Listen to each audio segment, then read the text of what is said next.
Assalamualaikum warahmatullahi wabarakatuh. Izin memperkenalkan diri, nama saya Sadam Bagus Saputra, NIM 1104184015 dari Prodi S1 Teknik Fisika, Fakultas Teknik Elektro, Universitas Telkom. Di sini saya akan memaparkan hasil review jurnal saya berkaitan tentang tomografi yang berjudul Peranan Berbagai Teknik Uji Tidak Rusak dalam Bidang Industri. Teknik tidak rusak dan manfaatnya. Salah satu proses yang memegang peranan sangat penting dalam bidang teknik produksi adalah uji tak rusak atau non-destructive testing atau yang biasa disebut NDT. NDT ialah teknik analisis yang dilakukan untuk mengevaluasi suatu material tanpa merusak fungsi dari benda uji tersebut. Dengan menggunakan teknik ini, maka cacat yang tidak terdeteksi dengan menggunakan metode pengujian secara visual karena ukurannya yang sangat kecil ataupun posisinya yang berada di bawah permukaan suatu produk dapat diketahui dengan baik sebelum nantinya produk dimasukkan ke dalam proses akhir atau dilepas ke pasaran. Selain itu, uji tak rusak atau NDT juga bisa berperan untuk mengetahui uji cacat dari suatu bahan yang merupakan elemen dari suatu konstruksi mesin yang sedang dalam pengoperasian. Di mana teknik uji tak rusak atau NDT ini selain banyak berperan dalam mata rantai sistem produksi, juga banyak digunakan dalam bidang-bidang yang lain, seperti dalam bidang industri proses produksi, dan kesehatan. Lalu, seiring berkembangnya ilmu pengetahuan, maka jenis-jenis uji tak rusak pun juga semakin bervariasi dan mengalami perkembangan. Selanjutnya, ada macam-macam metode yang dilakukan pada jurnal ini. Yang pertama ada radiografi. Radiografi merupakan salah satu metode pengujian tak rusak atau NDT yang sangat efektif untuk mendeteksi cacat material dan dapat juga mendeteksi cacat material yang berskala kecil. Lalu, pengertian radiografi sendiri ialah penggunaan sinar pengionan, yaitu sinar X dan sinar gamma, untuk membentuk bayangan benda yang dikaji pada film. Adapun macam-macam pada radiografi yaitu 1. Radiografi sinar X dan sinar gamma. Yang kedua, radiografi neutron. Yang ketiga ada radiografi digital. Yang keempat ada tomografi.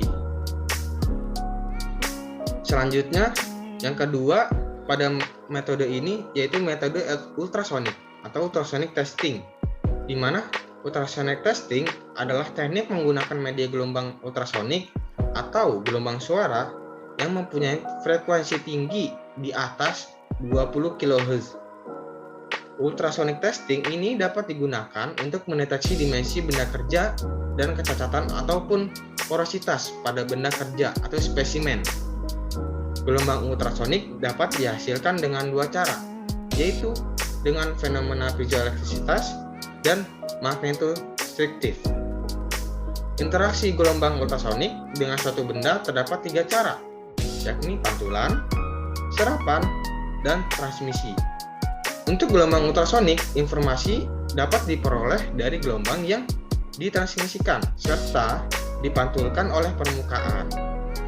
Pengujian ini dapat dilakukan dengan memanfaatkan energi gelombang pantulan atau echo atau gelombang yang tertransmisikan. Pengujian dengan mendeteksi gelombang pantul dapat dilihat pada gambar 7 yang berada kiri bawah, di mana pulsa 1, pulsa 2, dan pulsa 3 masing-masing adalah energi gelombang pantul dari permukaan yang bersentuhan langsung dengan probe, pantulan dari cacat, dan pantulan dari permukaan bagian bawah dari plat.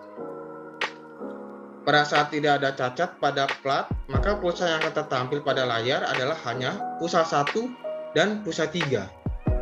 Dengan menggunakan teknik ini, maka informasi yang dapat diperoleh itu tidak hanya keberadaan cacat dalam plat, tetapi posisi cacat pun dapat ditentukan dengan menggunakan sedikit perhitungan sederhana.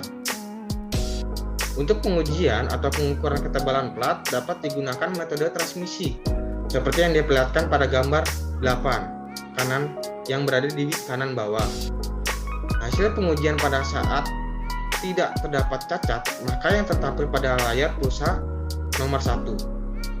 Sedangkan untuk plat yang terdapat cacat akan terlihat sebagai pulsa nomor 2 yang terdapat pada gambar 8, di mana yang lebih kecil dibandingkan dengan pulsa 1 itu karena ada sebagian gelombang ultrasonik yang dipantulkan kembali. Selanjutnya metode yang ketiga yaitu partikel magnetik. Partikel magnetik adalah pengujian NDT yang mendeteksi permukaan luar dan dalam pada material yang dialiri magnet dengan menaburkan ferromagnetik. Di mana proses kerja dari partikel magnetik ialah pertama-tama benda uji itu dimagnetisasi terlebih dahulu, yang selanjutnya akan terbentuk garis medan magnet seperti terlihat pada gambar 9. Apabila benda uji itu ditaburin dengan menggunakan partikel besi yang dilapisi dengan menggunakan dye pigment, maka partikel-partikel ini akan tertarik dan terkumpul pada daerah terjadi keretakan, karena pada daerah ini terjadi kebocoran medan flux magnetik. Partikel-partikel besi yang terkumpul pada daerah cacat ini selanjutnya dapat diamati langsung dengan menggunakan pencahayaan yang tepat. Yang keempat adalah dye penetran. Dye penetran adalah salah satu dari pengujian NDT dengan menggunakan cairan penetrasi. Pengujian ini digunakan untuk mendeteksi cacat luar yang tidak bisa dideteksi langsung dengan menggunakan mata, karena ukurannya yang sangat kecil. Namun, untuk membantu penglihatan, maka digunakanlah bantuan cairan yang mudah diserap ke dalam cacat tersebut, yaitu dengan berwarna yang bersifat fluorescent. Agar tidak merusak benda uji tersebut, maka cairan yang digunakan juga tidak boleh bersifat korosif, di mana pada proses penetrasi ini prinsipnya memanfaatkan daya kapilaritas. Selanjutnya yang kelima ada teknik eddy current.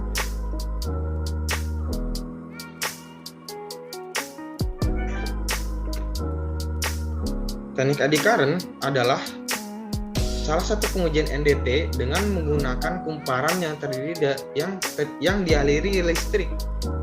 Pengujian ini biasanya digunakan untuk mendeteksi cacat material berbahan logam dan juga berbahan komposit konduktif. Arus eddy terbentuk melalui proses yang disebut sebagai induksi elektromagnetik. Ketika arus bolak-balik dilewatkan pada kawat konduktor, maka akan terbentuk medan magnet di sekeliling yang arahnya sesuai dengan kaidah tangan kanan yang diperlihatkan pada gambar 11, di mana medan magnet ini akan membesar pada saat arus membesar dan mengecil pada saat arus mengecil.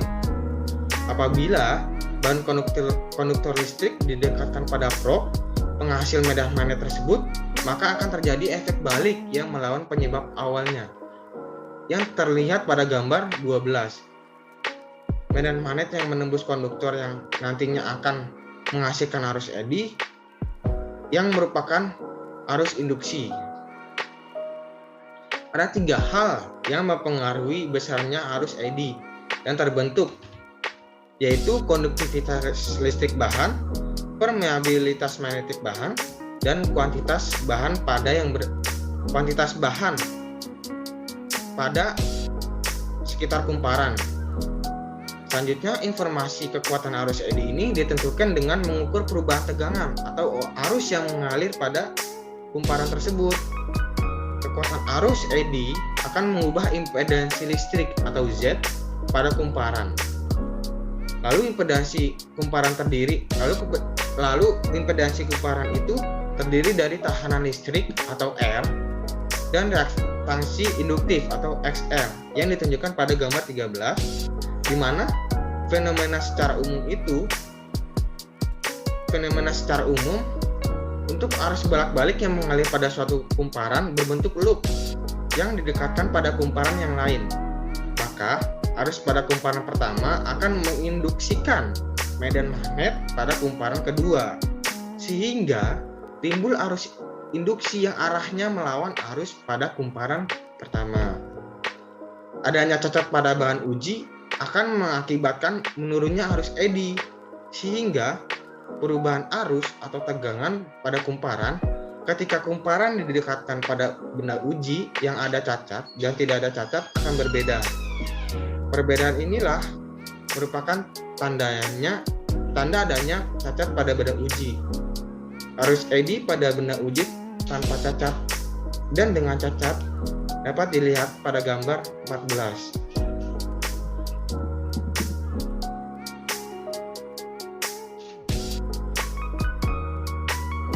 Selanjutnya, yang terakhir itu kesimpulan. Teknik uji tak rusak atau NDT yang disampaikan dalam jurnal ini pada umumnya telah banyak digunakan di lapangan, baik di industri ataupun di bidang kesehatan, seperti radiografi sinar X dan sinar gamma. Namun, penelitian sebaiknya tetap dilakukan dalam rangka untuk memperbaiki kualitas atau kemudahan dalam pembacaan hasil data, penyimpanan, dan pengiriman data dari satu tempat ke tempat yang lain. Penelitian ini juga perlu dilakukan untuk teknik uji yang masih dalam perkembangan untuk diaplikasikan, seperti teknik radiografi neutron, di mana sebagai definisi dari radiografi neutron tersebut adalah suatu teknik pengujian bahan yang sangat efektif atau efisien tanpa merusak bahan yang diuji tersebut dan memiliki kelebihan dibandingkan dengan teknik radiografi pada sinar X. Karena neutron tersebut dapat diatenuasi dengan baik oleh bahan tersebut, khususnya yang mengandung unsur ringan seperti hidrogen, boron, dan karbon.